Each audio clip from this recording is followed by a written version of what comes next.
Spirelli Paranormal Investigations, Episode 3. Written by Kate Beret. Narrated by Roberto Scarlato. Chapter 1. Sparkling red lights flashed in front of Jack's eyes, and his ring tightened on his finger. Red lights. Witch? Blue was spellcaster. White, healer. Yellow, lichen. Green, miscellaneous other magic. Yeah, red was witch. In his shop right now. And the day had started out with so much promise, so beautifully uneventful. He kicked his feet off the edge of his desk and headed into the retail area of the junk shop. A woman wandered in between the tables of junk, her gaze never lingering for long on any one object. Late 40s or early 50s. Casually dressed and nervous, if her darting gaze was any indication. Jack checked the register area, but didn't see Marin. "Anything I can help you with?" She turned to face him and immediately started twisting a chunky ring on her right hand. "Charlotte sent me. She said you might be able to help me. You do protection work, correct?" "Sometimes. I'm Jack Spirelli." Clearly, she knew that. But his other option, "Who the hell are you?" seemed to lack tact. Worry lines deepened on her forehead and around her mouth, making her look pinched, older. "Sylvia." She started to extend her hand, then changed her mind and clasped her hands together. "Sylvia Baker." Why did that name ring warning bells? It took a few seconds, but all of the tiny connections finally came together. He'd walked out of a former client's office with a stack of letters from her aunt. The client had been missing. The letters might have been relevant, and he'd been short on time, so he'd grabbed them and read them more than once. Jack felt a fleeting twinge of guilt when he remembered he'd stashed them in his bottom left desk drawer. Well, hell. He'd meant to return them. Sylvia peered at him. "So how does this work? How do I hire you for protection work?" Just to be clear, you're Charlotte Sneed's Aunt Sylvia? Sylvia's eyebrows lifted. "She mentioned me?" You came up in the context of the Coven. Jack would normally invite a prospective client into his office at this point, but the Coven of Light connection changed everything. The Coven was a batshit crazy, cult-like organization with a lot of powerful members and no love for mundane humanity. No thanks. Sylvia pulled a sheet of paper out of her purse and fanned her face. "Sorry. Do you have some place we can speak more privately? Perhaps..." She looked over her shoulder in the direction of Jack's office. As he hesitated, she was a Coven witch, even if she was Charlotte's aunt. Sylvia fiddled with her ring. Before Jack could respond, she lifted her hand, pursed her lips, and blew. "What the?" Jack stared at his computer screen in confusion. He'd been in the shop, not his office. How'd he get here, sitting at his desk, when his last memory was standing in the store? And who was the lady sitting across the desk from him? "What the hell? Who? You're Charlotte's aunt." Slowly, in fits and starts, it came back to him. Charlotte's Aunt Sylvia, the Coven of Light. "What did you do to me?" Sylvia's nose wrinkled up in some combination of dismay and vexation. "You really shouldn't remember. I need to work on that one." Her eyes widened as Jack rose from his seat. No, it's completely harmless, really. Just makes you a little more compliant for a few minutes. It doesn't last, or do any damage." Your idea of completely harmless and mine are clearly not the same. If you do anything like that again, I'll pick you up and throw your ass out of my shop. I don't care whose aunt you are." Jack glared. "Or what witchy shit you have up your sleeve." Sylvia bit her lip. "I thought you were going to send me away." You thought correctly. That was me exercising free will, I'm a big fan of it. You've got 30 seconds. Why do I not kick you out now? I want out, but I need help getting out of the country. Sylvia sat up very straight and quickly ticked off the following points on her fingers. I have excellent magical potions to trade. I can pay well, and we're stronger together than apart. She cleared her throat. It's possible the Coven has drawn a few conclusions and already knows I'm here. Jack could feel his right eye twitch. Why would I believe someone, a Coven member no less, who's already poisoned me? I need you. Hands clenched tightly in her lap, she added, I don't have any other options. Why now? At her confused look, Jack said, Why are you leaving now? Why not 10 years ago, or 5? At first, it was all about learning. I liked learning new things, and I'm good. Very good, actually. Sylvia pushed graying bangs out of her face. But you only go so far before the Coven asks for more. I woke up one day and realized I was mid-level management. The only way up is death magic, and there's no treading water in the Coven. She sat up straighter and lifted her chin. I won't do death magic. Well, shit. Jack hated a moral quandary. That, combined with being drugged, put Sylvia right at the top of his 5 most annoying people list. But death magic? Jack only hesitated a moment before he picked up his phone and called Marin. Get your ass back to the shop and bring your go bag. He hung up before she could ask any questions, because, really, what the hell was he going to say? Sylvia sat wide-eyed, silently watching him.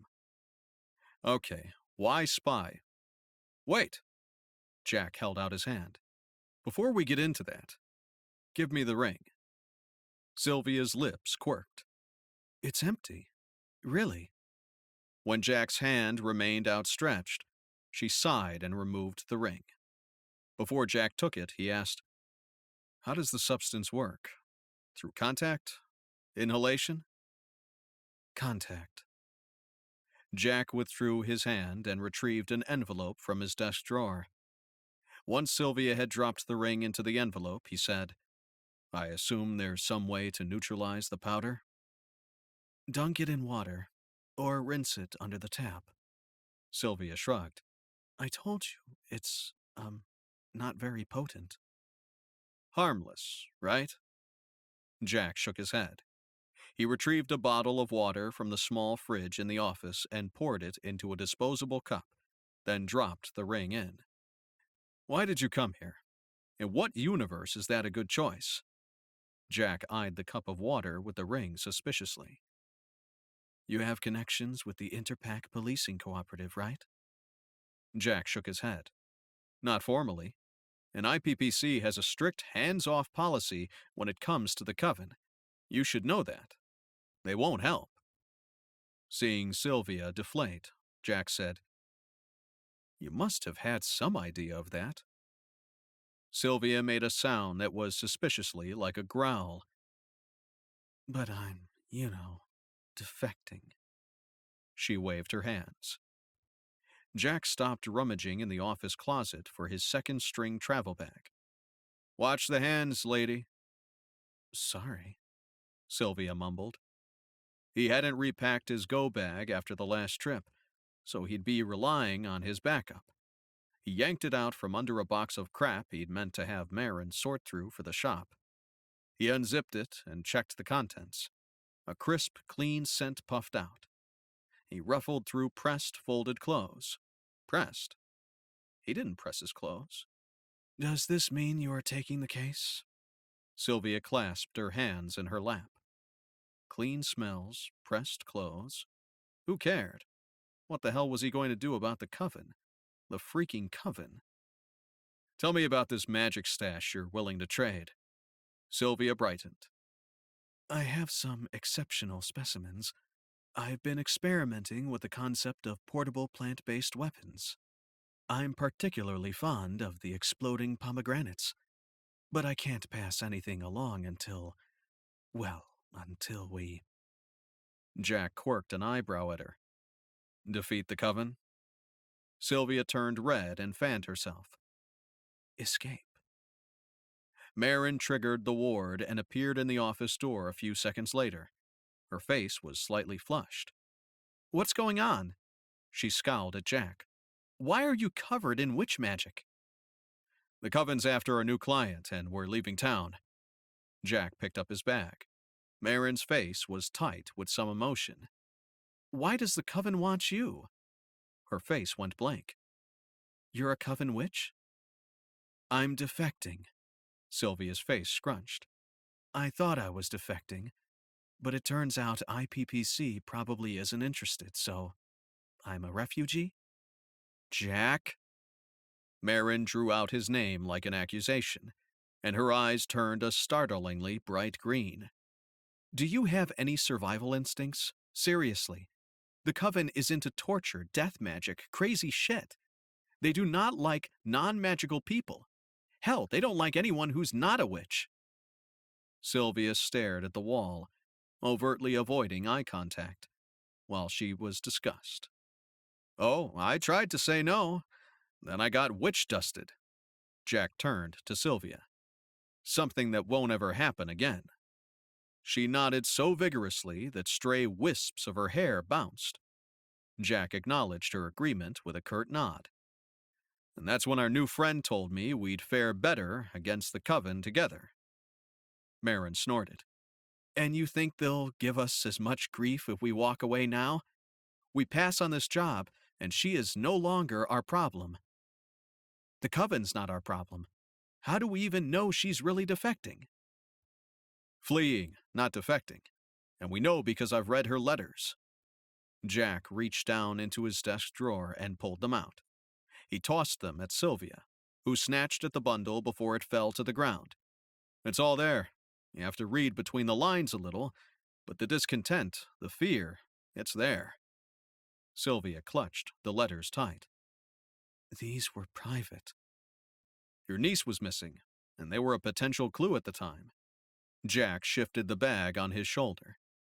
But we don't really have time for this. Sylvia's from Austin, and I'm the only paranormal investigator in town, or at least the only one with ties to the magic-using community. And Charlotte was a spy client just a few weeks ago, so Sylvia's right. They could well be on their way. As they passed through the shop, Marin gave Sylvia a hard look. If this blows up, I know exactly who to blame. Jack stepped between the two women. Is your car out of the shop, Marin? No, I'm still in a rental, Marin said. Right, we'll take my car. Jack shot Marin a warning look and murmured, Not one word. Marin rolled her eyes, but didn't utter one negative word about his Jeep. Sylvia, how did you get here? And where are your bags? Bags, in other words, magical stash. Jack turned a sharp gaze on Sylvia. Where are your bags? But Sylvia didn't reply. She was standing in front of Jack's Jeep with her mouth parted slightly. Is it safe? Marin let out a rolling laugh. Jack ignored her. Definitely safe, and it runs great. Jack yanked hard on the back door to open it for Sylvia. Bags? Oh, at my motel. Sylvia settled into her seat, then flinched when Jack slammed the door shut.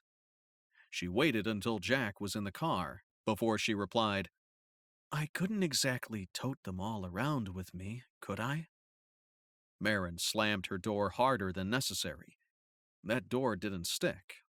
Much. You left your... Jack struggled to remember how exactly Sylvia had labeled her experiments. He groaned. Portable, plant-based weapons.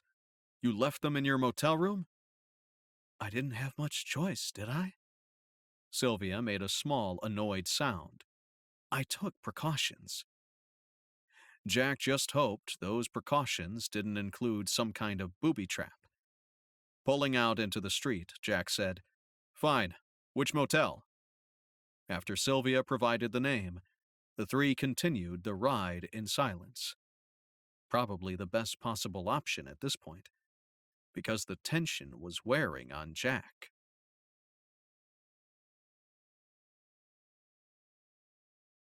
Chapter 2. When Jack pulled up in front of Sylvia's room, he was surprised to see it slightly ajar. "You did put the privacy sign out, didn't you?" Sylvia leaned over Jack's shoulder, squinting at the cracked door. I could have sworn that I did. Jack shared a look with Marin. He took the keys out of the ignition and handed them to Sylvia. "If we're not back in 3 minutes, leave." Jack took a breath and hopped out of the car. Do we have a plan? Marin, close on his heels, asked. "Not run into a water witch who can drown me in my own body fluids." First, disgusting. Second, only the really powerful ones can do that. And third, that is not helpful. Marin bumped into him as he paused on the stairs. When he turned around to give her a look, she said, What? "Do you have a plan?" Clock's ticking. Get a move on. Marin shoved his shoulder for emphasis. That's what he thought. But Jack refrained from comment and jogged the rest of the way up the stairs. When he got to Sylvia's door, he paused just long enough to see Marin was on his heels and walked into the room. No gun, no plan. He needed to do some life choice evaluating soon. A young woman with earbuds and a cleaning cart wiped down the mirror above the sink. She caught sight of Jack and Marin in the mirror and screeched. She clutched the Windex-drenched paper towel to her chest. Relief rushed through him. Then he realized their late-teen cleaner still looked terrified. Apparently, he looked scary even without a gun. Jack held both hands out. "No cleaning today." No luck. He glanced at Marin and did a double-take. Unnaturally green eyes flashed. He put an arm around her shoulders, whispered in her ear, "Eyes." Okay, Honey Bear. I'll just head down to the car. Honey Bear. And for that, he felt completely justified in smacking her ass on the way out. The snarky shit. I'll come back tomorrow, but you need to put the Do Not Disturb sign up if you don't want your room cleaned. The cleaner's accusatory tone left no doubt as to her feelings about the situation. Jack didn't have long to wait before Sylvia appeared in the door with Marin. "You are terrible at this." Jack shut the door behind them. What? Sylvia's gaze darted around the room. You found it? Jack shook his head. "You're terrible at being on the run. You forgot the door sign. And coming to Austin when you're from here? Not ideal." Too late to fix that. Sylvia's gaze darted around the room as she spoke. Where did I put that chest? She pulled something, a handful of dust perhaps, out of her pocket and scattered it. No more than an eye blink later, a blue plastic ice chest with a thick white lid appeared. Besides, that's not my expertise. All of that running around and fighting and chasing, much more appropriate for a fire witch or a water witch. Her lips pinched. No, not my area of expertise. Jack had a bad feeling about her area of expertise. He eyed the chest like it was a ticking bomb. Marin pressed her lips together, but clearly she couldn't restrain herself. An ice chest? You have your magical stash in an ice chest on wheels? Sylvia snapped the retractable handle up. You have a better idea? I thought this was clever. A more stable temperature, easy to transport. It is very heavy, so it's difficult to get in and out of the car and up and down the steps. I took the elevator when I checked in. Otherwise, it works great. That's great, Sylvia, Jack said. But is it safe? Sylvia patted the lid affectionately. Of course. She blinked. I mean, mostly. Jack closed his eyes. Okay. Is it safe enough for me to carry to the car? Oh, definitely, yes. Sylvia stepped away from her precious stash. Jack decided that was an invitation, so he took charge of the chest. As he carried it down the steps, he decided that Marin could carry the damn thing next time. It was heavy as hell. As he loaded it in the back of the Jeep, a thought occurred. How exactly did you plan to get this on your flight? Sylvia wrenched the back passenger door open, then gave him an innocent smile. I was hoping you'd help sort out those little details, but I will be leaving a good portion of the content with you. Exactly how much do you have budgeted for expenses? As he pulled carefully out into traffic, Jack tried not to think about what a rear-end collision would do to his precious cargo. Enough, I think. Why? Sylvia clutched at the big purse she had tucked under her arm. Jack tried not to roll his eyes. Do you have a large quantity of cash in your purse, Sylvia? Sylvia's lips twitched, and she clutched her purse tighter. But she didn't answer. Jesus. Okay, never mind. We're getting a private plane out of Dallas. I hope. Jack chucked his phone at Marin. Call Max and ask him to hook us up with a flight out of Dallas. Quiet, as little security as he can manage, as close as possible to an airport with a connecting flight to the UK. Jack shifted uneasily in his seat. He had an itching sensation at the back of his neck that didn't bode well. And keep an eye out for other magic users. I can't shake the feeling the Coven already has eyes on us. I'm not picking up anyone close, but I'm on it. Marin shot Jack a worried look, then started hunting through his contacts for Max. As Marin relayed their request to Max, Jack got on a northbound access road to the I-35, that itchy, uneasy feeling only getting worse. Max would come through for him. The guy was a pilot and had connections all over the place, and if he didn't, Jack would just keep on driving.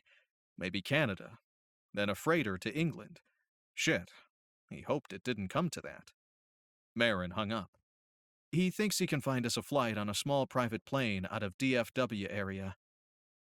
With no definite escape route confirmed, Jack wasn't surprised at his persisting twitchiness, but it made for an uncomfortable trip to Dallas. The DFW area turned out to be a tiny town 30 miles north of Dallas, which left Jack grinding his teeth as he weaved through miles of Metroplex traffic and dodged the homicidal Dallas drivers en route to the airport, and the flight was only so far as a private strip near Boston. But Sylvia's ice chest made it on the plane. The owner-pilot of the plane didn't even blink when handed a wad of crumpled bills in payment, and the trio were that much closer to England. All in all, a win. Jack couldn't believe they'd managed to avoid the Coven. Perhaps he'd underestimated Sylvia's stealth skills. Jack had just about convinced himself of this cheerful analysis when they landed in Boston. He was even feeling charitably disposed toward Sylvia in the taxi on the way to Logan Airport. Yeah, he should have known better. Chapter 3. You're freaking kidding me! Marin smacked Jack on the shoulder. Our friends beat us here.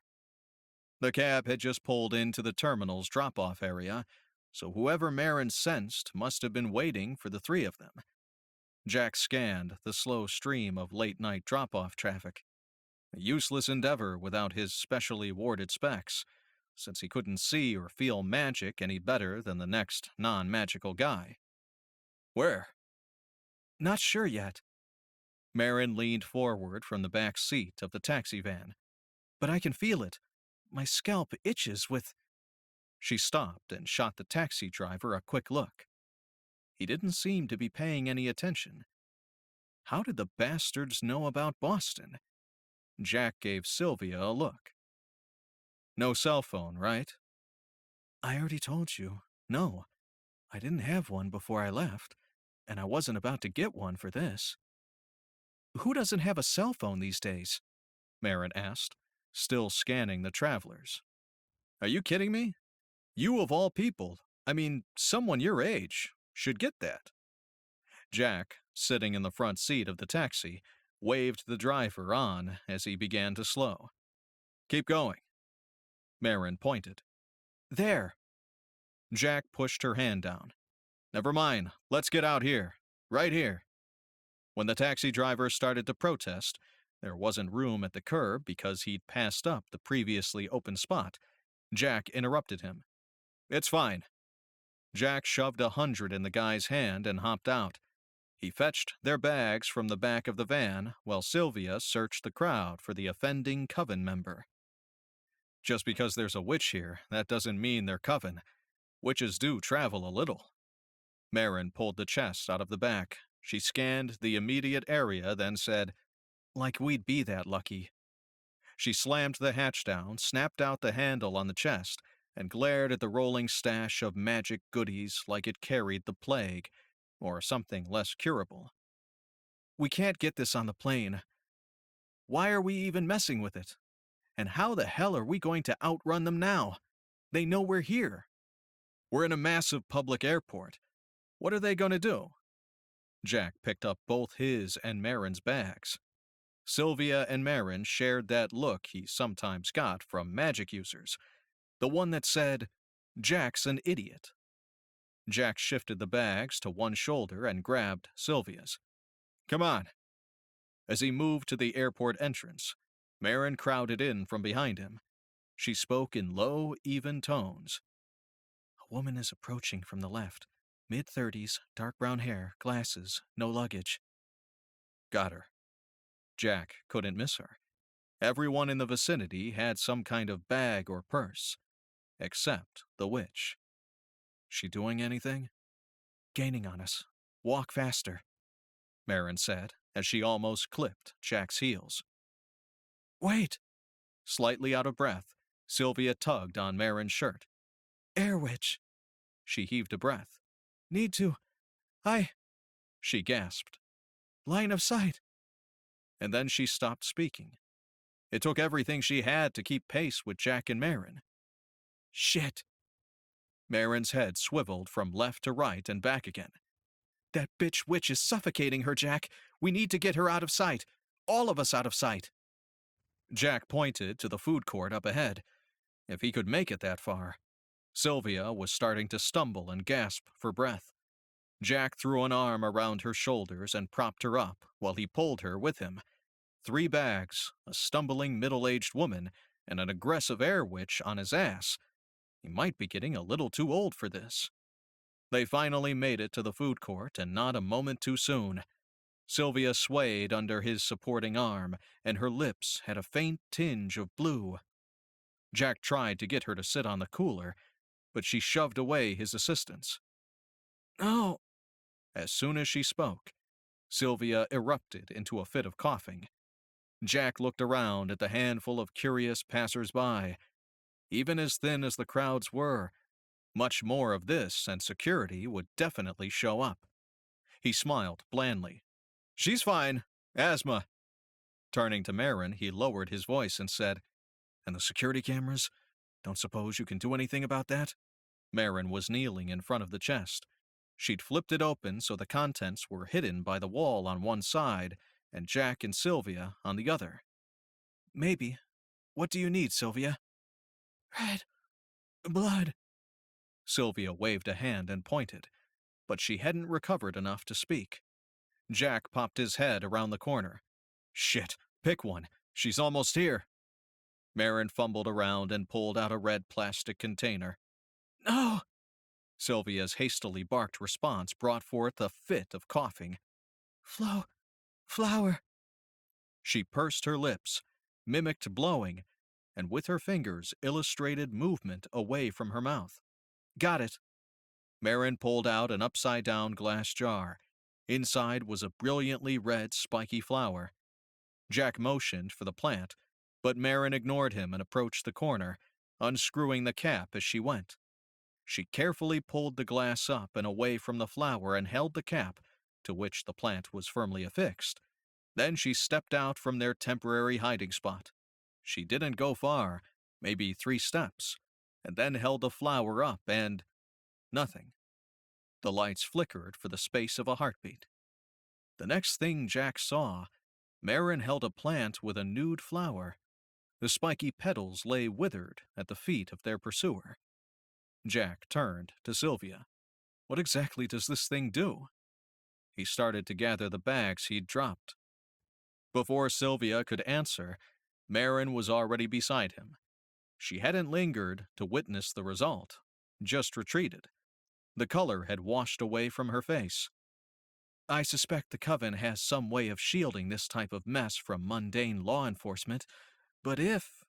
She swallowed, her face twisting in a grimace. Hopefully the cameras didn't catch anything important. Are you okay? Jack asked. Marin gave him a curt nod, and then avoided his gaze. Message received. But he made a note to ask at some point in the future, when they weren't in mortal danger. Jack darted a quick look over his shoulder. Their tail was on the ground, heaving her guts up. Not quite projectile vomiting, but she was still making a wide-spreading, foul-smelling mess. She clutched at her stomach and heaved again and again. What does that flower do exactly? Sylvia's color had returned, but she spoke slowly, first taking a measured breath. It's similar to food poisoning. Basically harmless.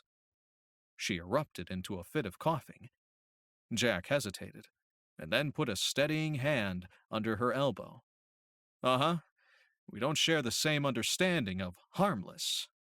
After a few clear breaths, Sylvia picked up the pace, leaving the moans and putrid stench of her victim behind. Very bad. Mostly non-lethal food poisoning. She shrugged. Harmless. Jack thought back to Sylvia's reaction when Marin had pulled out the red plastic container.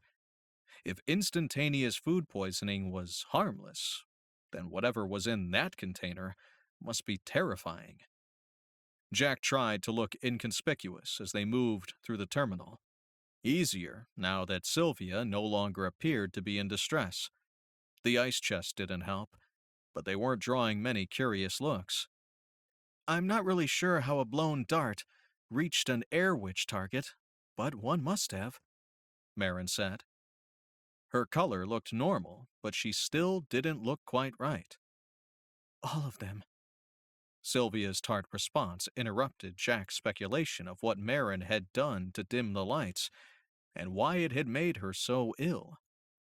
An image of the withered petals at the air witch's feet came back to Jack.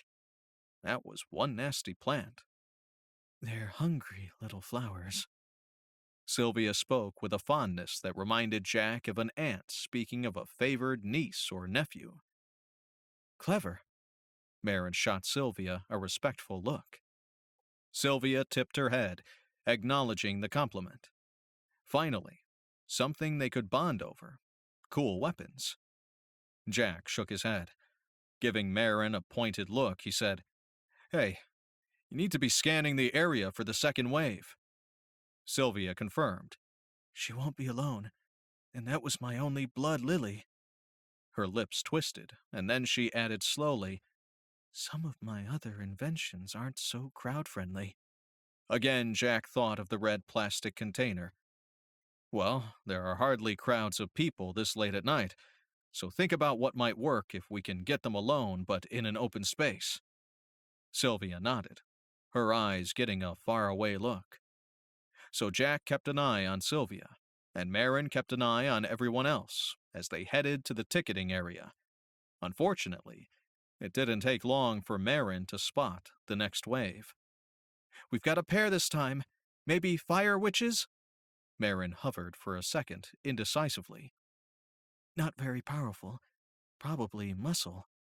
Sylvia blinked when both Marin and Jack stopped and looked at her. What?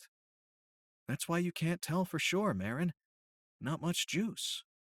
Well, it doesn't take much magic to start a fire, just to control its movement and the damage, Marin said. Much more dangerous in a public arena than more powerful witches. And the witch duo was, of course, in between them and the ticket counter. All right, what can they do? Jack pulled his two companions to the side, near a wall, hopefully making them less conspicuous. Set things on fire, control heat. Jack interrupted Sylvia's list. Specifically to us, not the environment.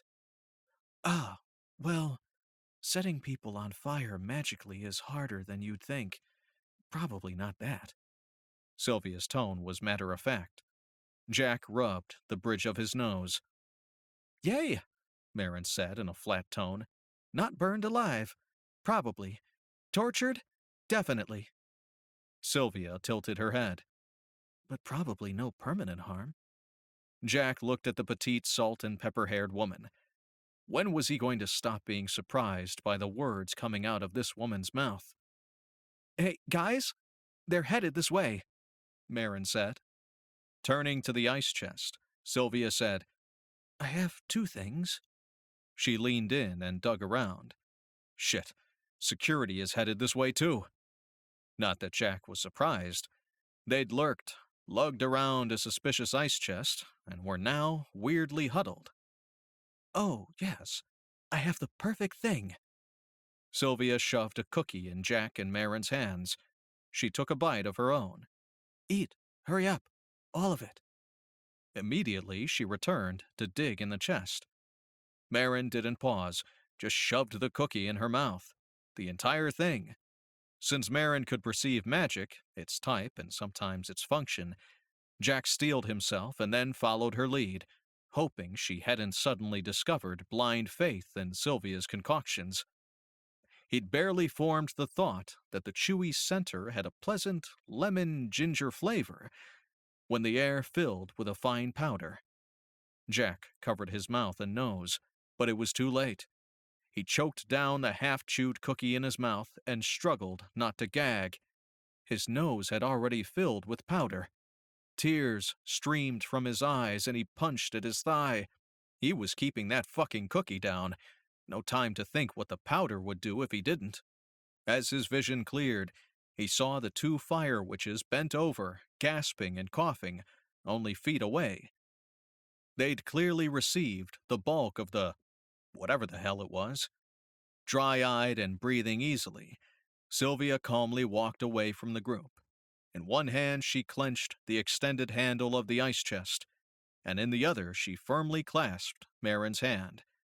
Marin followed blindly, her eyes swollen and her face tear-drenched. Sylvia motioned with her head for Jack to follow. Where were the security guards? Jack scanned the surrounding area as he slowly stood upright. The guards were walking away slowly, their hands outstretched, reaching into the air. Blind? Both men moved erratically but without panic. Confused? Sylvia hadn't paused in her retreat, and she was almost to the exit doors when she called over her shoulder, Jack, we are leaving? Jack trotted in her direction, their bags banging against his side. He nodded as he chuffed out a hoarse breath. He couldn't cough. Once he started, he wouldn't stop. His throat burned with his efforts to hold it in. When he reached Sylvia and Marin, he turned to see their fire witch friends recovered enough to see them walk through the exit door. Shit, they saw us leave. What the hell was that? Devil's weed. Sylvia tipped her head. Tweaked slightly.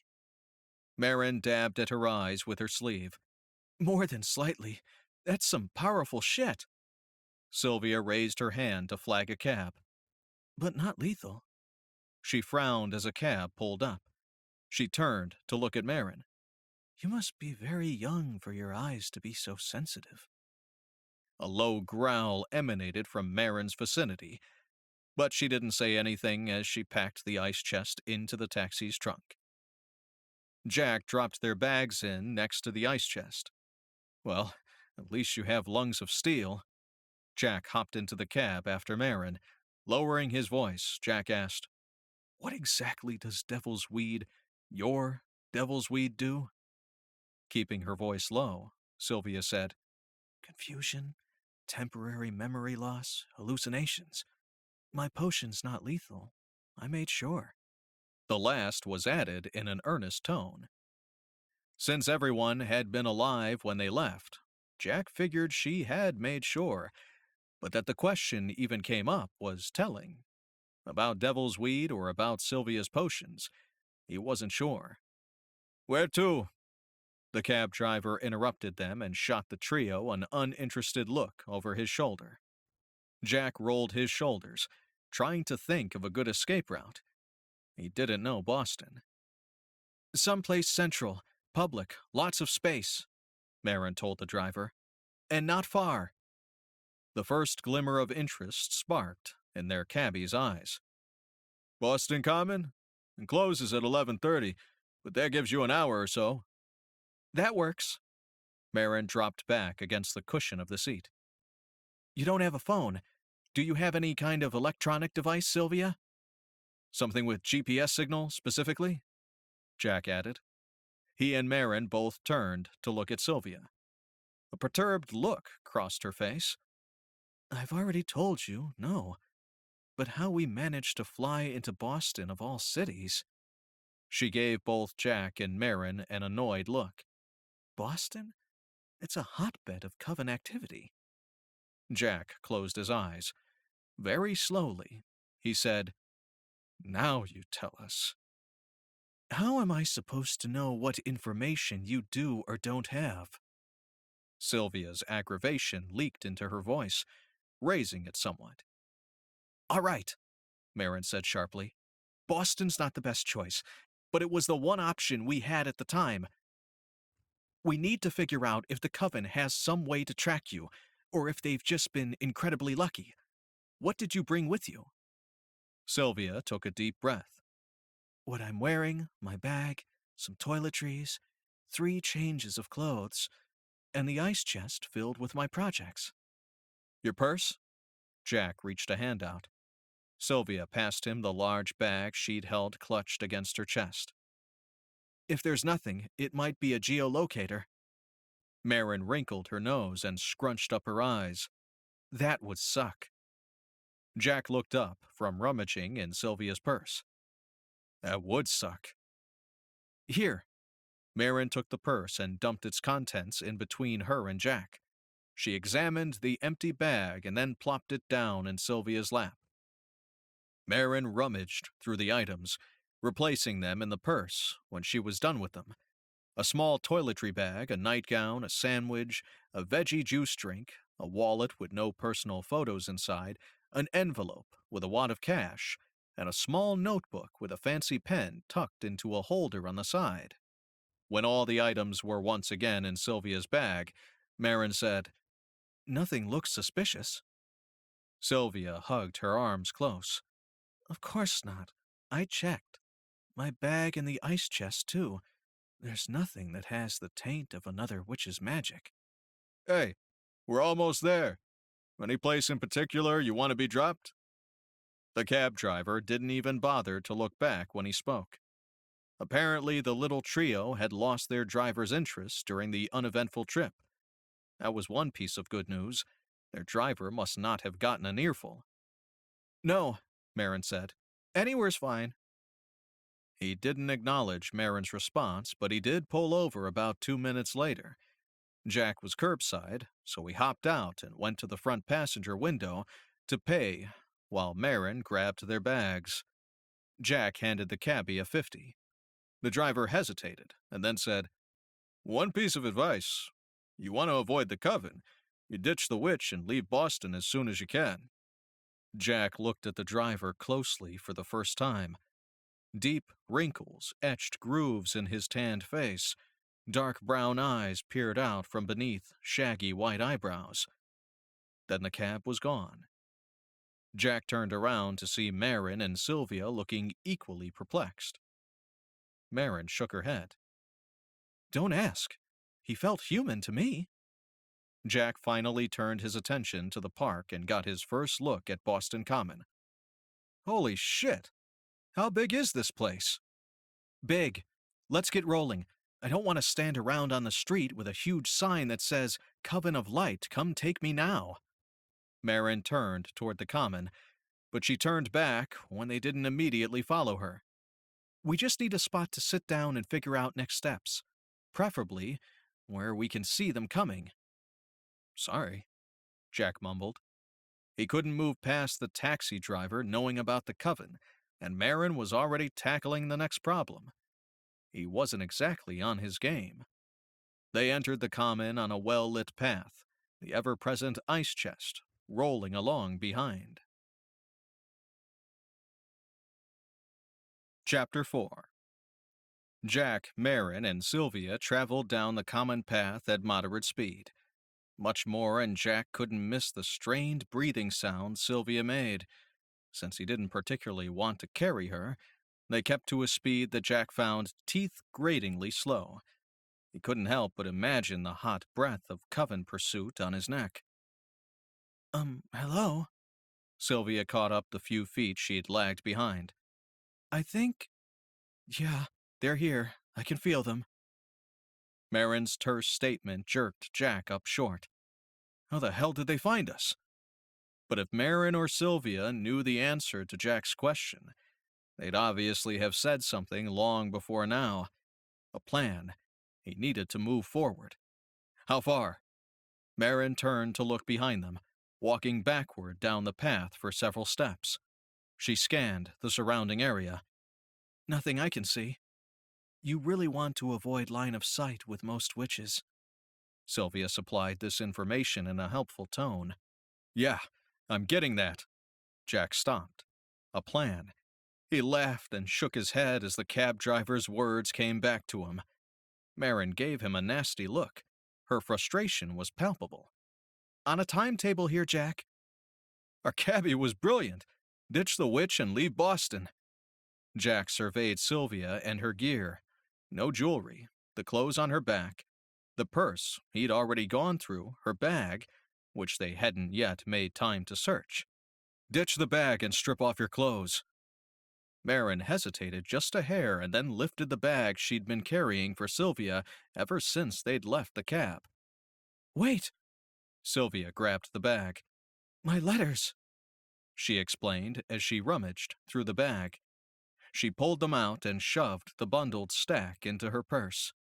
Marin yanked some jersey shorts and a t-shirt out of her bag. My PJs will have to do. She scanned the area for passers-by, then said, Quick, before someone comes along. Jack turned his back and alternated between studying the map he'd pulled up on his phone and keeping an eye out for anyone walking up the path. There were just enough trees that you couldn't see into the distance, so no line of sight, but it was hardly heavily wooded. He could just imagine explaining to Boston PD why they'd been hanging out with a naked woman on a public path. All right, Marin said. When Jack turned around, Sylvia was dressed in navy knit shorts that reached to just above the knee and a bright green shirt. Oversized flip-flops covered her feet. She leaned down and picked through the contents of her purse, now dumped on the ground. She huffed out a harsh breath and then shoved the cash and the letters into a reusable cloth shopping bag that Marin must have provided and left the rest. Whatever you're going to do with this stuff, do it now. Marin caught Jack's gaze. They're close. Sylvia rummaged in her ice chest. I'm developing a love-hate relationship with that thing. Marin eyed the chest suspiciously. Sylvia pulled out a glass flask that had been bubble-wrapped. Oh, maybe we should move them to the path. I don't want to kill the grass. Marin rolled her eyes. I could have set them on fire. But she quickly moved the items onto the main path in a tidy path. Jack bit back the natural response. Why didn't you? Because, really, he should have thought of that himself. Sylvia shooed them away, then tossed the flask on the pile from about 3 feet away. As soon as the glass broke, the entire pile blazed with bright flames. She briskly walked away, grabbing the ice chest handle as she passed it. As the threesome walked away, Jack looked around at the green grass, the trees, the fuel that surrounded them. Are we going to be reading tomorrow about the common going up in flames? You can't tell me that stuff was harmless. Mostly harmless. A little creosote brush and torchwood powder won't set the park on fire. Sylvia winced and limped along for a few feet. Ill-fitting flip-flops weren't exactly the greatest footwear for a woman on the run.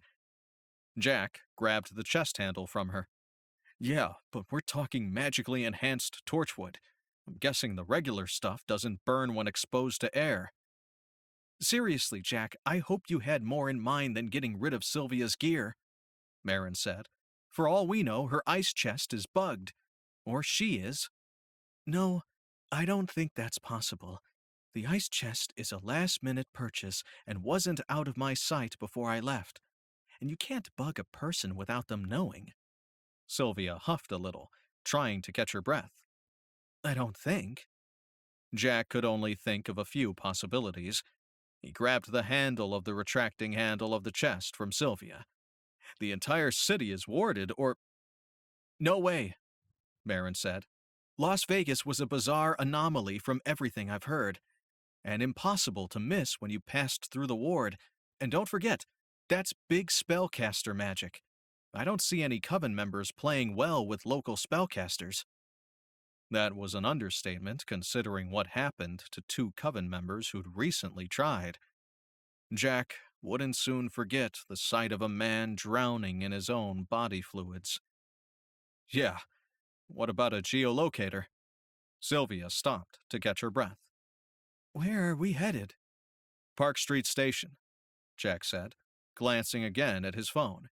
Shouldn't be much farther. Marin handed Jack her bag. Come on, I'll give you a ride. I'm sorry? Sylvia blinked at her in confusion. Piggyback. You must have done it as a kid. Come on. Marin couldn't hide the grin spreading across her face as Sylvia grab hold of a bunch of t-shirt to stabilize herself. Sylvia's discomfort was clearly cracking her up. Jack gave Marin a narrow-eyed look. Whatever. They're still back there checking out the pile of ash we left. Once Sylvia and Marin had figured out the dynamics of piggyback transport, and they were headed to the station again, Jack said, So, geolocator?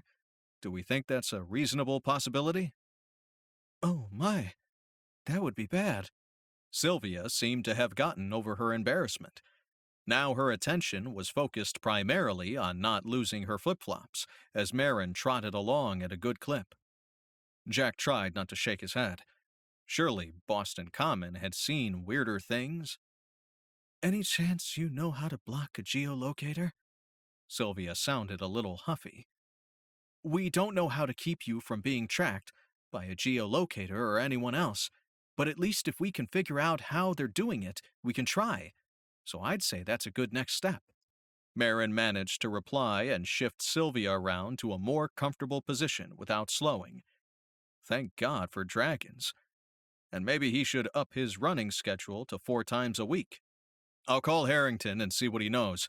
We need to ditch you metaphorically, make you look like you've disappeared, preferably like you've died. And we quietly slip away home while you travel on to England. Because at this point, they'll be looking for you wherever Marin and I go. Sylvia's eyes got big. You're going to kill me off? Before Jack could assure her that they weren't actually going to off her, Sylvia said, Why didn't I think of that? The subway station finally appeared, not much further. Thank God. Jack unclenched teeth that felt cemented together.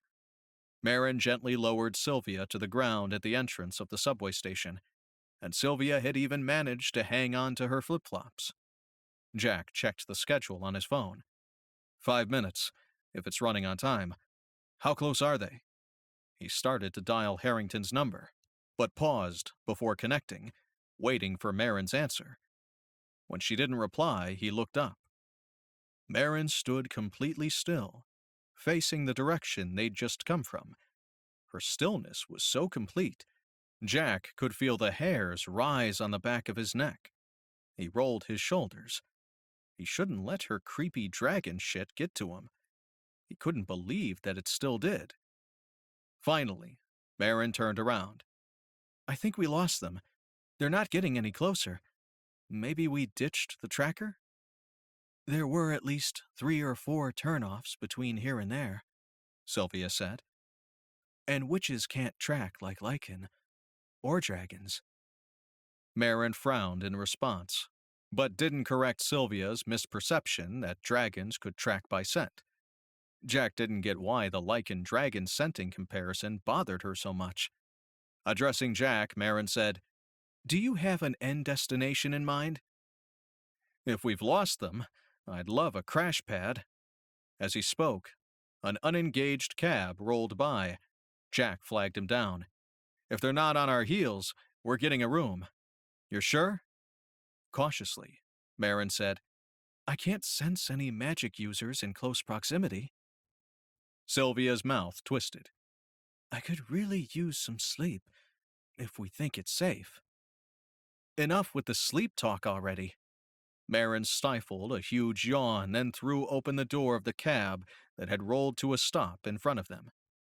Sylvia got in first, and as she pushed through to the far seat, she said, Know of a motel outside of town that takes cash? The driver's answering grunt must have meant yes, because she pulled out into the road as soon as Jack closed the door. As the cab pulled away from the curb, an uneasy feeling crawled up Jack's spine. Their escape had been too simple, and the loss of their coven tale much too easy.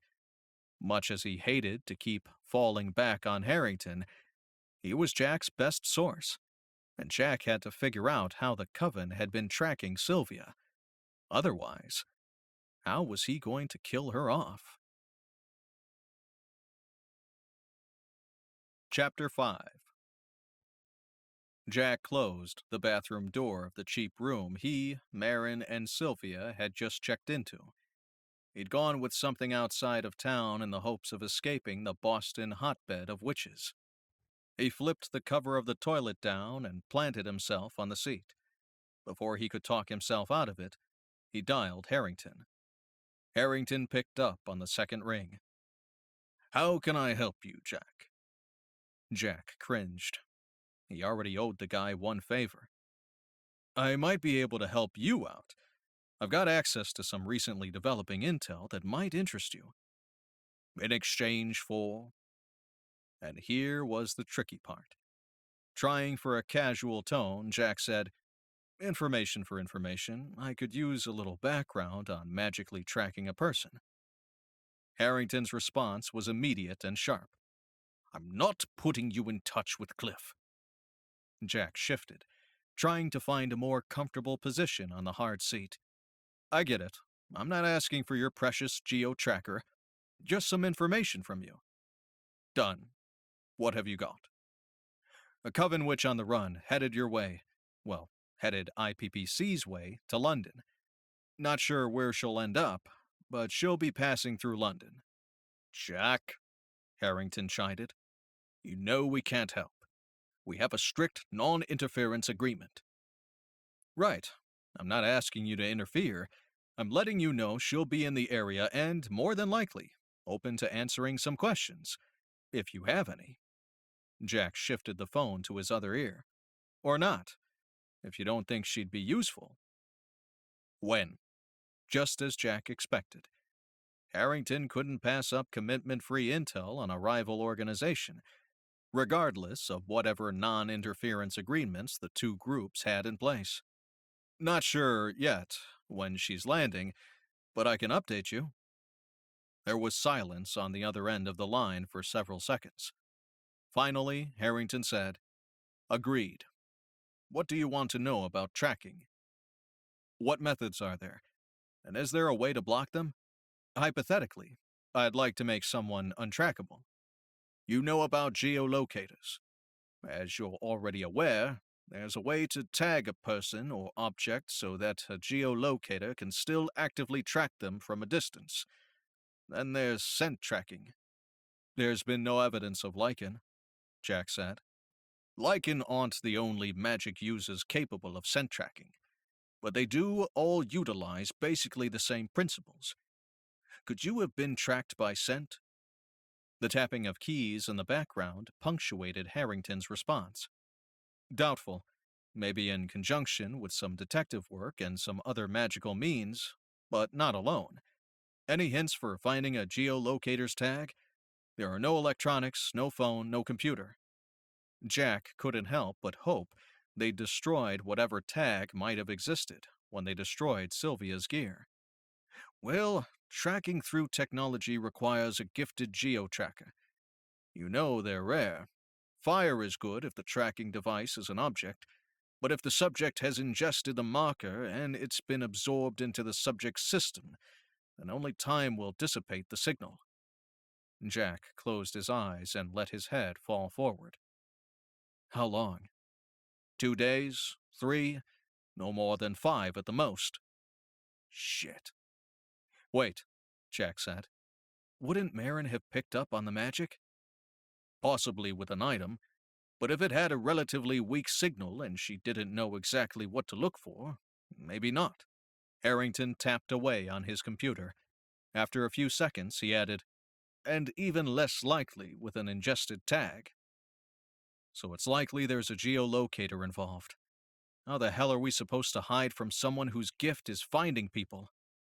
Jack rubbed at his temple, where a nagging throb had begun. Harrington muffled some noise that sounded suspiciously, like a laugh. Then the typing in the background started again. My source doesn't think there's much talent locally. If a geolocator is involved, they're close. Wait a second. Are you IMing with Clifford? Jack couldn't keep the incredulity from his voice. Harrington made a non-committal noise. That bastard! When I went looking for him, he didn't have a phone, let alone a computer. Jack couldn't help a huff of laughter. Good for him. He sends his greetings. Jack smiled. Cliff was a funny little guy, and it was good news he was crawling out of his hole, well, his Welsh fortress castle prison, even if it was only virtually. So, exactly how far does Cliff think the local talent could stretch? 10 or 20 kilometers? But it's possible he's underestimating. He seems to think the local talent barely qualify as geolocators. Jack considered the logistics of a short-range tracker. Best guess, the Coven had used some old-fashioned detective work to track them to Boston, and once there, the fleeing trio had stepped into a web of Coven contacts, so their tracker could easily be in Boston. An escape plan was slowly forming. What about blocking? Scent, geo-trackers, whoever might be looking. Jack stood up and stretched out his back. You need a spellcaster. A decent spellcaster. Of course he did. In retrospect, Jack couldn't believe his luck when Marin walked in the junk shop just weeks ago and asked for a job. But damn, a spellcaster would be handy. Anyone reliable in the area who would consider subcontracting? Jack asked. You're in Boston, Jack. A heavily Coven-inhabited area. Any remotely trustworthy spellcaster will be well outside the city. I think we've got a few contacts in the vicinity. Harrington typed away on his computer, but it didn't take him long. I can give you 3 names, but... I know. IPPC didn't refer me, isn't asking them to help me, and generally has nothing to do with any of this. Harrington sighed, audibly. Correct. Jack opened the bathroom door, and as he walked out, made a writing motion at Marin. I get it. Go ahead. Marin handed him a piece of paper and pen, and Jack jotted the 3 names down. Where are they? Salem, Harrington said. Outside the city limits, but not far by rail or ferry. You're kidding. Salem? Jack underlined the word Salem on the scrap of paper several times. It's not a witch-friendly town, in part due to its history, and that has made it somewhat welcoming to spellcasters. It's not exactly a thriving community. It's too close to Boston, but it's close. I thought you weren't particularly well informed when it came to the Coven and witches in general. Improving intel has been a recently added objective. The information and the contacts are good. Harrington's tone was terse. You'll update me with arrival information? Yeah. Jack pocketed his phone. Typical Harrington. No goodbye. Jack retrieved the scrap of paper off the dresser, headed to the sofa, and collapsed in a heap. He was exhausted. I've got the names of 3 local spellcasters. With any luck, one of them will bite on a paying job involving a witch. A coven witch, Marin said. They both turned to Sylvia. Curled into a ball on her side, she dozed on top of the covers, still clothed in Marin's t-shirt and shorts, the flip-flops abandoned next to the bed. You look like crap. Take a quick nap, and I'll try to sort out a meeting with one of these guys. What exactly is it that we want? Marin rummaged first in the dresser, and then the closet, where she pulled out a blanket. She threw it at Jack. A shield from tracking. Most likely a low or mid-level geolocator is involved. Jack shook the blanket out and tipped his head back against the cushions. Or some other tracking method that's completely unknown to you, me, and the IPPC. Right. I'll leave that part out, why don't I? Marin picked up one of the key cards they'd been issued. I'm going to grab a few snacks from the vending machine before I call. Be right back. Jack grunted and pulled the blanket higher. He must have slept soundly because the next thing he knew, Marin was shaking him awake. She shoved a small paper cup of coffee in his hand as soon as he sat up. God love her. Thanks. Jack downed half the cup in a few swallows. The coffee was still hot, so he hadn't been out long. He glanced at the bed and found Sylvia still asleep. What have you got? An appointment. Marin pushed aside a packet of cheese crackers, a bag of chips, and some jerky to retrieve the scrap of paper he'd given her earlier. There was an address scribbled next to one of the names. Jack, I recognized one of the names. A guy who used to do some work for my dad every once in a while. I called him. Jack took a sip of coffee, hoping it would settle the churning in his stomach. Where would he be without Marin? It was getting ridiculous how much he relied on her. He chugged the rest of the coffee. Right. How long do we have? We need to leave in 5 minutes. We're meeting in Salem. Jack scrubbed his hands across his face. All right. Give me a few minutes in the bathroom and wake up Sylvia. Jack, Marin, and Sylvia huddled around a table at a small Salem coffee shop, warm drinks clutched close as they waited for their spellcaster to show. Jack eyed the door, waiting for the mysterious spellcaster Arthur to show up. When a small, unassuming older man walked through the door, Marin tapped the ring on her middle finger against the table. Jack nodded at her, then stood up and motioned to him. Extending his hand, Jack said, Arthur, we appreciate you meeting us this early. Arthur shook his hand with surprising firmness. It's all right. I don't sleep much these days. You, Jack? When Jack nodded, Arthur turned to Sylvia with a questioning look. Sylvia, thank you for your help. She pumped Arthur's extended hand with an excess of enthusiasm. Arthur smiled politely at Sylvia, without judgment as far as Jack could tell. When Sylvia eventually released his hand, he turned to Marin, and a broad smile spread across his face. Very nice to finally meet you. Greetings to your dad. After they'd all settled into their seats again, Arthur clasped his hands on the table. You need to make someone untrackable? Sylvia raised her hand, a sheepish expression on her face. That would be me. No idea how they're tracking you? Arthur's eyes narrowed, and he raised his hand. Don't answer that. Arthur studied Sylvia for several minutes. So long that Sylvia started to shift uncomfortably in her seat. Eventually, she clasped her hands and stared fixedly at them. Arthur reached over and placed a hand on top of Sylvia's. Nothing too complicated. You must have eaten a warded item. Seeds work nicely, and beans, especially raw. It would have been within the last few days. Can you think of what... Arthur removed his hand and leaned back in his chair. Sylvia's lips had thinned, and her face tensed. You know what it was? Arthur asked.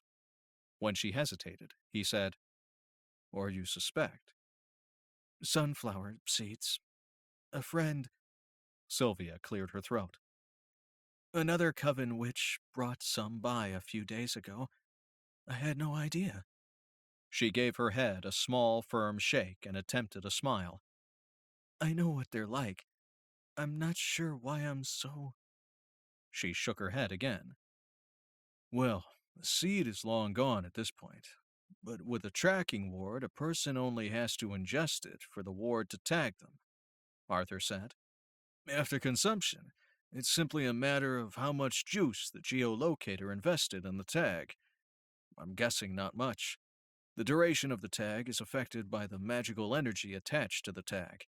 The distance the subject can be tracked is a function of both the magical energy attached to the tag as well as the talent of the tracker.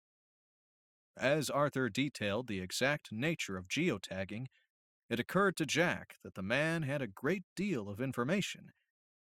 Jack didn't want to alienate their newfound and very informative source, but once his suspicions were raised, You know a lot about geotagging. Arthur's partner was a geolocator. Marin mouthed, Sorry, to Jack.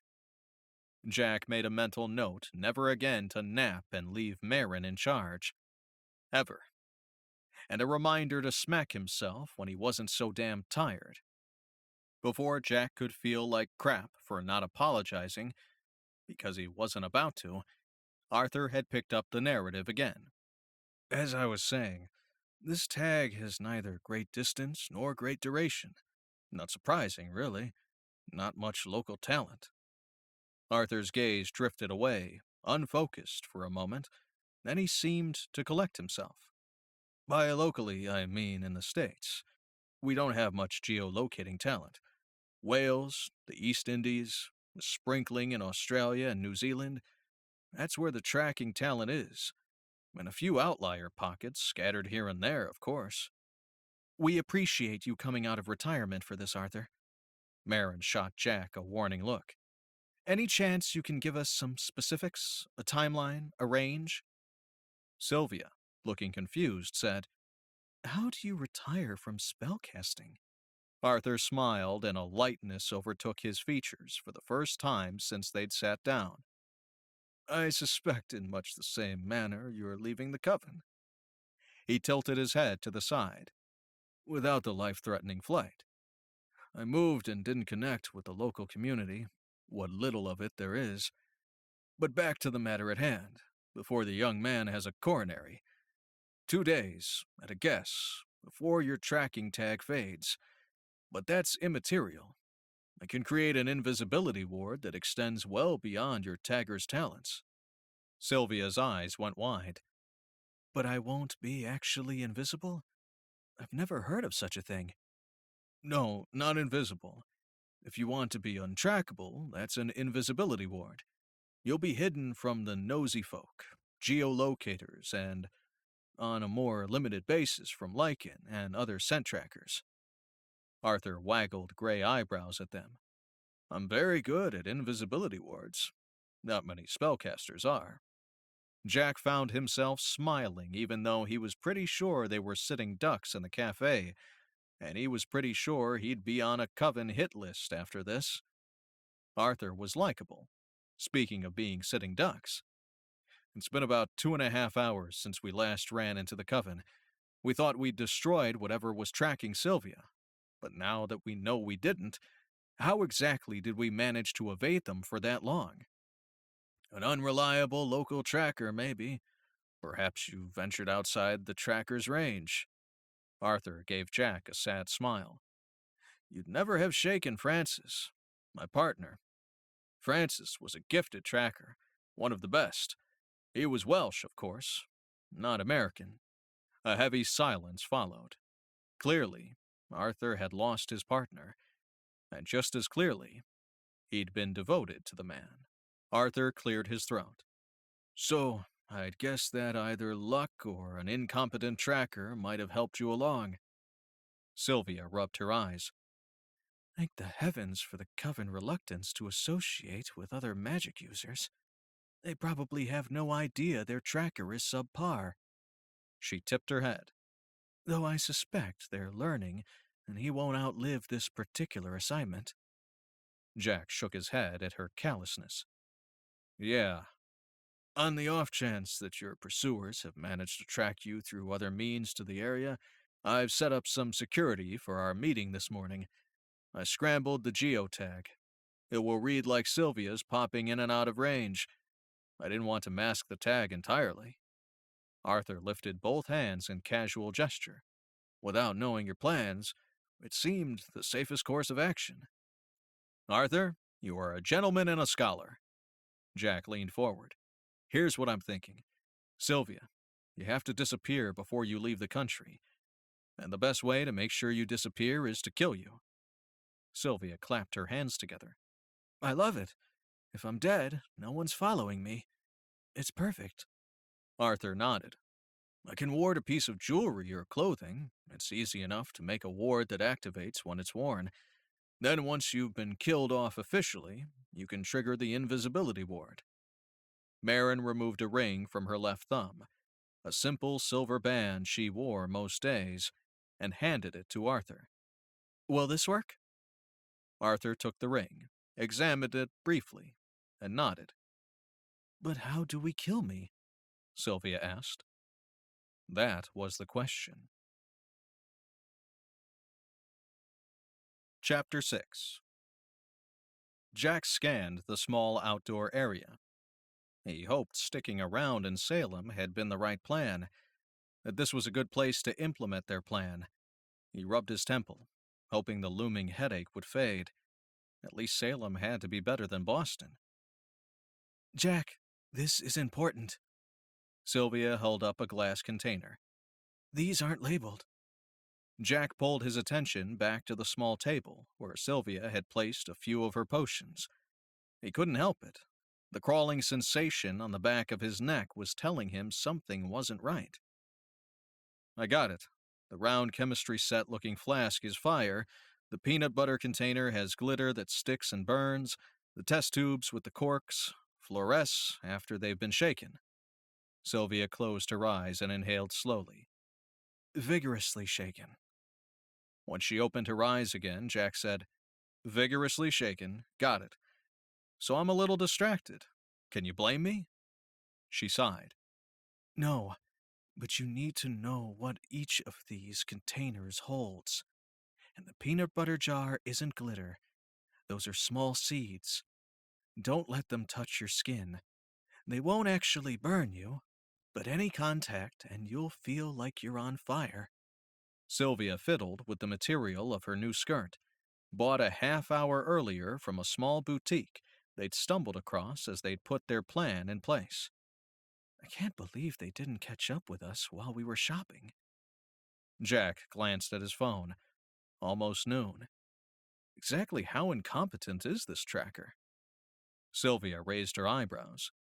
Maybe Arthur's scramble was better than he intended, or they had to dig deep for some better evil henchman talent. Whatever the reason, my feet are grateful. Those flip-flops were terrible.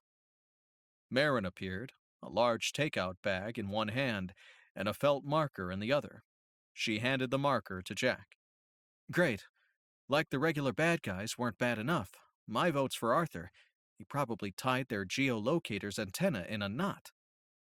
Jack passed the marker to Sylvia. She shook her head, but took it. It's important you understand how each of these works. She started to carefully print instructions on the glass and plastic containers. Jack took a bite of his burger, while Marin pulled out the rest of the food. He had a handle on the contents. Then he remembered the Instafire. A little caution was warranted. He turned to keep an eye on Sylvia's scribblings. Marin stuffed a fry in her mouth. Let's hope the supervillain angle is crap. I might be a traitor, but I'm still a witch. The run-of-the-mill Coven member may have no qualms about performing death magic on humans. A deep furrow appeared between Sylvia's eyebrows. And others, but not witches. If you're drinking the Coven Kool-Aid, you believe witches are a higher form of being. Long story short, they may have more limited resources than appears at first glance, Marin said, and shoved another fry in her mouth. Sylvia nodded. But I'm pretty sure we haven't worked our way through Boston's squad of enforcers or upper management, all of whom would happily see me dead. Jack had picked their outdoor location for visibility and ease of escape. He just wasn't planning for them to escape very far. All we need is one of them to make a move. If they're much longer, we'll have to move to another spot. We don't want to broadcast the plan by making ourselves too available. Sylvia replaced the cap on the marker with a firm snap. Done. And I'm very uncomfortable with this part of the plan. This sitting around and waiting to get jumped part. Marin and Jack exchanged a glance. They couldn't predict exactly how the Coven would strike next. Unanswered questions meant gaps, weaknesses, in their plan. But the plan was in place and rolling forward. Some fire and a little sleight of hand, and hopefully, Sylvia would be in the clear. Jack didn't understand how Sylvia was protected from the flames, but Marin said it could be done. And having witnessed the complete control his dragon sidekick had displayed on a previous case, lighting up an entire room in seconds, destroying the contents but nothing else, then extinguishing the flames and leaving the charred remains cool to the touch in an equally short amount of time, yeah, Jack believed she could keep Sylvia safe. Jack? From her irritated tone, Jack guessed wasn't the first time Marin had called his name. Not good. He had to stay sharp. Yeah? You got something? Jack started to gather their trash. Not close, but approaching, Marin said. Definitely witch. I guess it's time. There are 3 of them, by the way. Sylvia stood up and grabbed the extended handle of the ice chest. You've got the ring? Jack asked. Without the warded ring that Arthur had created for them that morning, the plan would fail. Invisibility his ass. Well, there'd be no way to verify it worked because she couldn't put it on until she'd died. They were all placing a great deal of trust in Arthur. Sylvia pulled at the ribbon hanging around her neck and showed him the attached ring. When he nodded, she stuffed it back under her shirt. Marin stood up, scanning the surrounding area. Let's go. Briskly, her hand on Sylvia's elbow, Marin ushered her in the direction of the small wooded area about 50 yards from the table. That had been the point of choosing this particular area: food, a picnic bench, and a handy wooded area in which to disappear. Jack resisted the urge to actually cross his fingers as he jogged the few feet separating him from Marin and Sylvia. The short stretch to the woods seemed like a mile given their slow pace, and Jack still hadn't spotted their 3 pursuers. And there they were. Jack caught sight of 2 men and a woman over his right shoulder. All 3 were weaving with determination through the light crowd of midday foot traffic. Jack placed a hand on the middle of Sylvia's back. Just a little faster. She panted and almost tripped. I am not. She took a quick breath. I'm in terrible shape. Panic doesn't help. Jack glanced over his shoulder again. They weren't going to make the prearranged spot. You see that thick tree? The one with the low-hanging branch? Yes. That's where we're headed, Jack said. Jack! Marin shot him a worried look. It'll work. It has to. Jack tipped his head, indicating their pursuers. By the time they'd make it to the tree, one of the men and the woman were within 30 feet. Just as Jack slid behind the large tree, hugging close to Marin and Sylvia, the first salvo arrived. A glass shattered against the tree and a fog began to coalesce and rise from the ground. Water and earth. The fog is just fog, probably to obscure sight. Sylvia had caught her breath and spoke clearly. But, don't touch where that potion landed. I'm pretty sure it's a contact poison. Definitely not harmless. Wait, poison? Jack said. Shit. Not harmless? Not harmless, in Sylvia speak, meant lethal. I don't remember any antidotes in your ice chest. I said don't touch it, Sylvia snapped at him. What happened to the third man? I think he's a low-level water witch. No boiling your insides or drowning you in your own blood. Sylvia spoke so matter-of-factly without any sign of strain it was disturbing. Jack wondered if that was key to keeping her calm, give her a task and keep her occupied, or discuss torture. She seemed really comfortable with torture, and poison, and fire. Hey, Marin muttered. The fog. The third man. Yeah, see if you can sense him in the woods. Jack turned to Sylvia and whispered in her ear, We need to make sure he's not blocking your exit. A loud, booming noise echoed through the small wood, and kept echoing. Jack sank slowly to the ground, the bark of the tree at his back digging into his flesh. That should hurt. Tree! Poison! A woman's voice in the background. Right. He shouldn't be touching the tree. God knew what that poison would do to him. Oh yeah, kill him. He tried to get up. Couldn't. Marin grabbed him and pulled him a few feet away. That was good. Poison was bad. She was saying something, but the echo wouldn't stop. Sylvia shoved a handful of weeds at him. She was digging into his shoulder, burning him. He tried to scramble away, couldn't move. Burning everywhere. His shoulder, and the smell, the noxious smell of burnt flesh. His nose filled with it. He gagged. The world wavered. Then Marin was holding his head between her hands, hard. He blinked away the sweat in his eyes. Can you hear me? Marin asked. Yes. Jack's voice sounded strange in his ears. Still holding his head, Marin said, You've been shot. Sylvia stopped the bleeding. Weeds. Jack wasn't sure what part weeds played. His muddled mind finally landed on the answer. Earth Witch. Bleeding wound.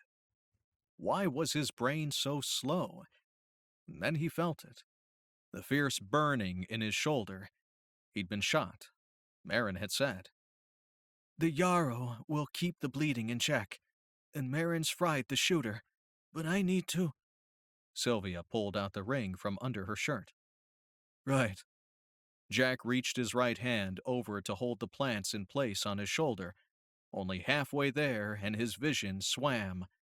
Marin, still holding his head, squeezed hard. Don't pass out, you jackass! Not until we're done! Oh, honey, Jack gasped as he inhaled. I didn't know you cared. Marin snarled something obscene, grabbing his right hand, and shoved it over the bunch of weeds on top of his wound. Jack couldn't manage pressure, but he could hold them in place, for now. The other two?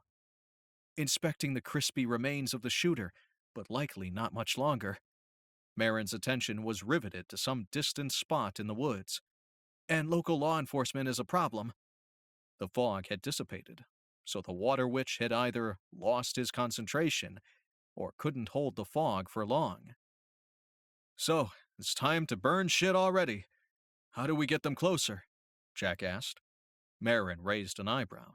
You sit there and try not to bleed. Besides, looks like they're headed this way already. Jack couldn't see shit from his vantage point, but even if Marin couldn't see them approach, she'd feel it. What he wouldn't give for that ability. They'd get closer. Sylvia would misfire a fire potion and appear to be consumed by flames. Marin would cover her in a protective layer of flame. Jack still didn't actually get how that would work. And Sylvia would put on the ring and slip quietly away behind a wall of flames. Simple. But Sylvia's escape route had changed, and the angle of pursuit was different, changing the visual effect. And the cops might be on the way, and he was bleeding, barely, but still, and immobilized on the ground. Shit. Marin and Sylvia must have been talking while Jack had zoned out. Sylvia rolled her stash closer to Jack.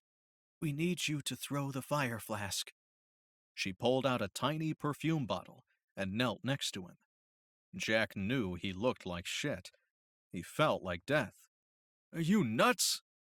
But he swallowed as Sylvia tipped the liquid down his throat. As she held his head and Jack swallowed the last drop, Sylvia said, Not nuts and mostly harmless. She leaned in and whispered fiercely in his ear, Thank you. then stepped away. It was heartfelt. Jack knew it. It wasn't the words. It was the look in her eyes. Sad, hopeful, exhausted, grateful, all mixed together. Angles have changed, and I need to make a little more fire. That stuff should perk you up. Marin grabbed the chemistry set-looking flask, the one that basically exploded on contact with air and would set a good 5x5 area on fire.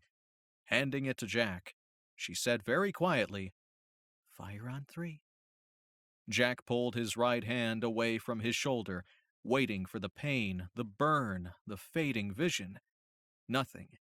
He wrapped his good hand carefully around the neck of the flask. Marin held up one finger, 2 fingers. Jack could see movement out of the corner of his eye. 3 fingers, and an explosion of fire. Tears ran down Jack's face as smoke stung his eyes. He cringed away from the flames only a few feet away. He couldn't see Marin. He couldn't see Sylvia. Had she remembered the ring? Jack started to stand. He should have a few minutes left on that potion he'd swallowed. The world wobbled, his vision narrowed. But he focused on breathing, beating back the nausea. Finally, the world assumed a more stable aspect. Minor planning fail.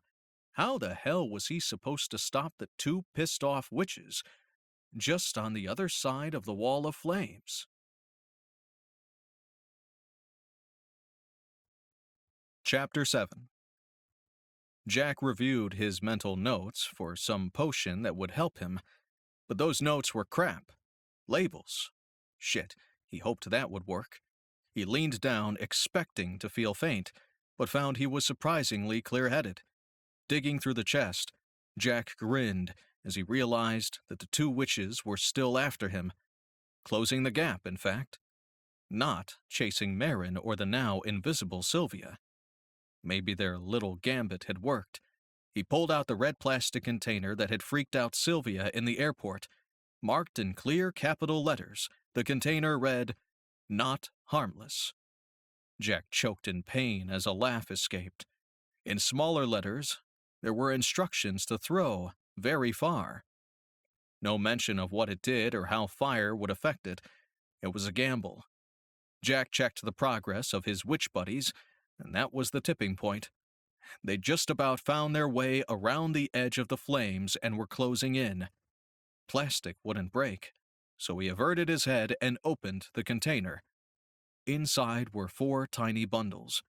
Net sachets filled with God only knew what and tied with little pink ribbons. He picked one up, careful to only touch the netting at the top, and closed the container again. He ducked out from behind the tree that hid him from the witches and hurled the pink ribbon sachet. Light flashed. The ground rumbled. Jack fell back against a tree, clutching the red plastic container. As debris fell from the sky, Jack hunted some sound past the ringing in his ears. But the world was silent. He looked down at the container in his hand. Hell, the cops were definitely coming now. Jack took a breath, steeled himself for a possible witch zap, and stuck his head out for a look. One still coming. He opened the container and grabbed a second sachet grenade. As he tossed the second grenade, he realized the guy was probably too close. Blackness engulfed him. Jack gained consciousness suddenly. Rhythmic punches of pain shot through his body. Acrid smoke filled his nose and burned his throat. His head felt like it was going to explode. Jesus, put me down! He tried to yell. but a weak croak emerged, and his breath huffed out on a gasp with every other word. Slung across Marin's shoulders in a fireman's carry, he bounced with each jogging step. No answer, and the feeling of his skin, muscle, bones shredding with each step wouldn't stop. Still. Quiet. No more thudding of his own pulse pounding in his ears. He opened his eyes, took a clean breath of air. He must have passed out again, because he could see the road where only trees were before. They moved to the road, but in a gliding, smooth motion. A silver Mercedes. Nice. He really shouldn't get blood on. Jack, come on, wake up. Marin's voice drifted further, closer, and further. A vice closed around Jack's finger. Ah! His eyes flew open. Marin let go of his hand. The healer needs you awake. What? Jack was wedged into the back seat corner of a large car with Marin to his right. The car door was open and a man was leaning in. Jack tried to shift in his seat. Shit! Pain. A gunshot. Bleeding. Now he remembered. He held himself as still as possible. Too late. The wound throbbed to the beat of his heart. He shivered as a gentle breeze brushed against his wet skin. It was dark outside. The man at the door leaned in further. I have to touch you to evaluate and start the healing. Jack winced, but he forced a response from his lips. Yep. Permission given. Freaking healers and their bizarre code of ethics. Maybe if he got a little pissed about that, he could distract himself as the man poked. Fuck! Jack yelled as the guy pulled material away from the wound. Jack panted and tried to catch his breath, make his ribs move less, be still. A cool wash of numbness started in his shoulder and flowed to his weakened arm, his throbbing head, his aching and exhausted body. Jack closed his eyes and almost cried in relief. He took a pain-free breath and then another. He opened his eyes. Thank you. The man, dark-headed but with a bright red beard, nodded without letting his attention waver from Jack's wound. Jack didn't want to say, but it had to be said. Marin, It's fine. Marin's lips were thin, her face tight. It could easily have been me. I lost the shooter. That's why he got the shot off. Jack coughed out a laugh. Only one, though. Yeah. The healer stepped away. I can't do much more. Mundanes are harder to heal. No magic to borrow. The guy looked embarrassed, like he'd failed. Jack was confused. I feel a lot better. I mean, seriously better. The healer shook his head. Another man approached the open door of the car. Arthur. Where did Arthur come from? Oh, this is your car? It is, Arthur said. What Ryan is trying to tell you is that your improved state won't last long. You need to see another healer when you get back to Austin. He needs blood. Ryan, apparently that was his healer's name, gave him a hard look. Magic can't replace what's not there. You've lost a decent amount of blood. Even with your witch's poultice, all the movement opened up your wound again. I can't go to the hospital. Any chance you have some saline? Wouldn't that get me by? Jack looked between Ryan and Arthur, trying to gauge how big of a problem his injury was going to be. It might, but I don't have any. And honestly, your witch didn't do you any favors when she juiced you with, what, uppers? The strength potion? Not a great idea for a guy who's leaking blood. Ryan scanned the horizon. Jack looked around. They were parked in the middle of nowhere. Where are we? New Hampshire, Arthur replied. And when Jack gave him a curious look, he shrugged. I'm retired. I have a car. It wasn't a problem. Besides, I'm not particularly worried about pissing off the locals. I've decided Salem isn't really a good fit for me. Great. Jack's guilt ratcheted up about 5 notches. They'd put their friendly, retired spellcaster in the shit with the local coven reps. Not that the guy seemed remotely concerned. Ryan reached out and touched Jack's shoulder again. If I can't convince you to go to the hospital, then get to another healer as soon as you can. I've done everything I can. Jack could almost feel the magic flowing from the man as he gave Jack one last healing push. Certainly, he could feel the effects. He reached out and firmly shook the man's hand. Thank you. Ryan nodded and walked a short distance to a parked truck. As the threesome loaded into the car, Arthur driving and Marin in the back with him, Jack tried to fit all the pieces together in his head. The entire afternoon was a tangle of partial memories and flashes of intense pain. Sylvia's safe? I think so. Either our sleight of hand worked, or I completely fired her. Marin lifted her hands. I'm kidding, Jack. I didn't fry the client. She's fine. Safely uncooked and on her way. Whether she makes it to the cargo ship, that's another question. Jack winced.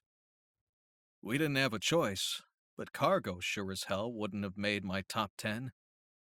Arthur caught Jack's gaze in the rearview mirror. I doubt the Coven would consider it in their top 10 either. You're lucky you found a ship headed the right direction. Jack tipped his head back against the seat cushion. 2 weeks to Germany, then from Germany to... Jack stopped himself.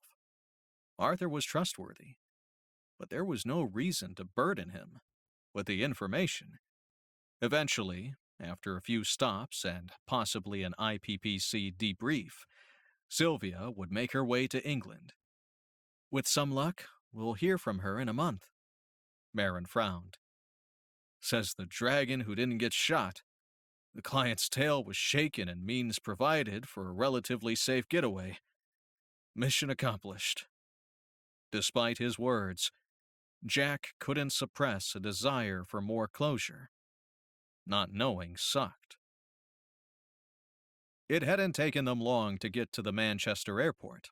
After a pit stop at a gas station where Jack changed his shirt and washed up, he and Marin boarded a perfectly normal economy-class flight to Dallas, where Jack's buddy Max would meet them.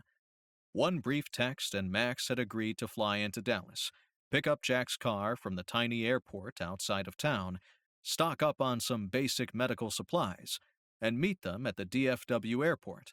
With any luck, a little saline and some painkillers would keep Jack going long enough to make it home to Austin. And it almost happened.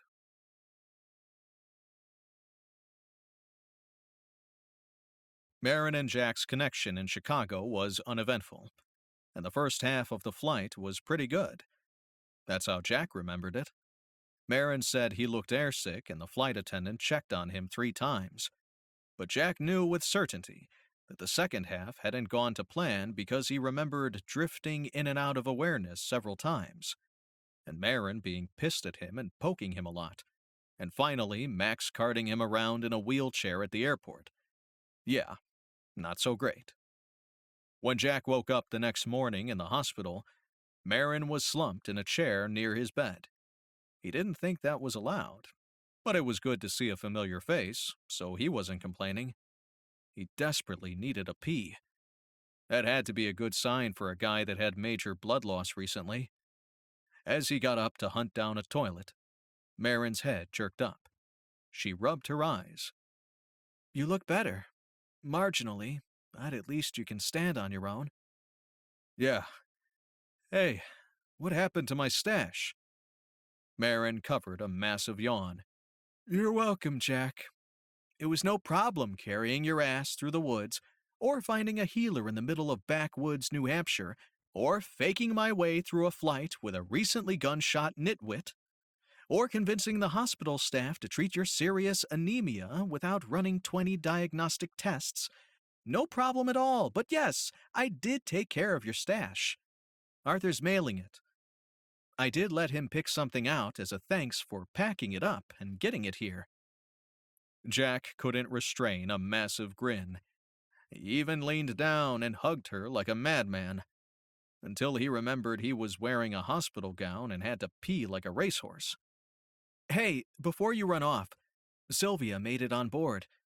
One of Max's buddies works at a travel agency, and she has a friend who knows this guy. You know Max.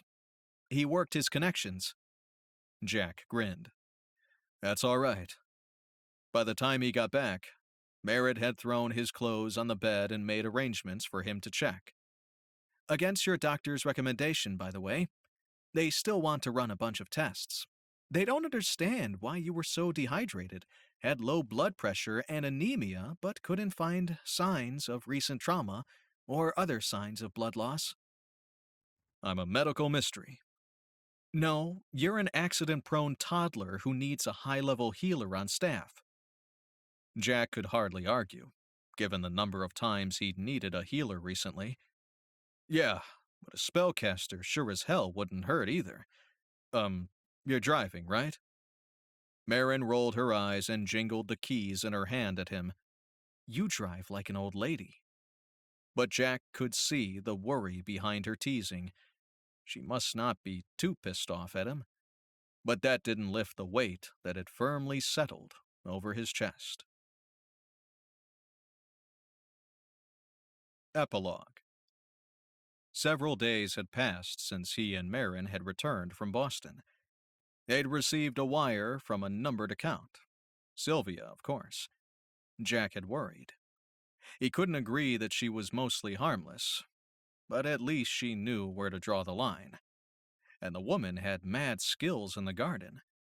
But one question kept nagging at Jack. There'd been an unsettled, uncomfortable feeling between him and Marin since they'd returned. He wasn't sure if asking would push the atmosphere at the junk shop into an even murkier place, or maybe clear the air.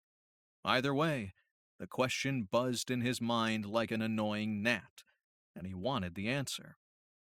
He stepped into the doorway of his office and he asked, "Why do you work for me?" Marin dropped the file folder in her hand back into the filing cabinet, and then she turned to look at Jack. But she didn't reply. Jack walked into the office. "You don't need the money." Although not a question, Marin shook her head slowly in response. Her reluctance fueled his curiosity. Or maybe it was his anger. He didn't want to need her, but after several brushes with death, it was clear he did. "You have better contacts, you're stronger, faster, you have magic." Jack shoved his hand through his hair. "It's your world, not mine. So, why do you work for me when you can do my job better than I can?" Marin sank into Jack's chair. You're wrong. But she didn't explain. That's not good enough. Maybe we've only been together a few months, but the shit we've been through, the number of times you've dragged both our asses out of his messes, his bad choices. It made him even angrier to acknowledge it, but he wasn't about to lie to himself. He wouldn't be that guy. "I haven't worked out kinks, and I don't know the best ways to navigate in this world, but you still stay. Why?" Jack. Her eyes shone bright, but she rubbed at the corners before anything resembling a tear could fall. She snorted. Even my dad doesn't make me cry. Thanks for that. Her head fell back against the chair, and she stared at the ceiling. She groaned, then lifted her head. Dragons don't really do their own thing. The entire clan is tied to McClelland's security company, in one way or another, and young dragons don't leave home. Jack settled into one of the client chairs and kicked his legs out in front of him. "But you're young, and you don't work for McClelland, so apparently you can do your own thing." The jury's out. We live in a precarious place. The world moves by very fast, and we have to stay in touch with time as it passes. Jack nodded. "You've said before, some dragons go mad when they stop living in the present. But what better way to stay in touch than to live amongst the little people?" Marin curled her lip. It's not funny. You're an impetuous shit, but I still like you enough not to want to see your life flash by in a series of short moments. I guess that's how the older dragons experience time, toward the end. Or if they lose touch with time. I'm still not seeing the problem. You bucked a cultural trend and left the nest. Supposedly, we don't do well alone, outside the clan. Marin shrugged. Jack narrowed his eyes, peering at her. She sighed. I can't work in an office. It's not the work, but the sameness, the routine, the small rooms. And I couldn't start a business by myself. Show up to an empty building, go weeks without seeing the same person twice. It's just not for me. She looked up at the ceiling briefly, praying to the dragon gods for patience, and then said, So the junk shop, spy, this job, it's a real option for me. And that's down to you. Are you seriously telling me that I'm your link to good mental health, dragon style? She wrinkled her nose. Let's just say you're one option. It sounded like she needed him too. He could breathe, really breathe, for the first time in a while. Jack nodded. Got it. Let me know if another option pops up. After a moment, he added, I like having you here. He stood up, past time to end this particular conversation. I'll see you tomorrow. Yeah, tomorrow. The end. This has been Spirelli Paranormal Investigations, Episode 3. Written by Kate Beret. Narrated by Roberto Scarlato. Copyright 2015 by Catherine G. Cobb. Production copyright 2017 by Catherine G. Cobb.